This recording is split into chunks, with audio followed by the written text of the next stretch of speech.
ज्यादा खांसी हो ना, बहुत खांसते खांसते चेहरा लाल हो जाता हो, तो आप अदरक को भून लो, आग पर भूनो और उसमें थोड़ा हल्दी मिला लो, हल्दी लगा दो उस पर, हल्दी चिपक जाएगी।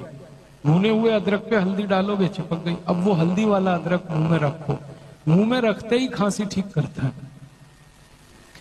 2-3 मिनट आपने चूसा तो वूफिंग कफ जो है ना बहुत आराम कर देता है।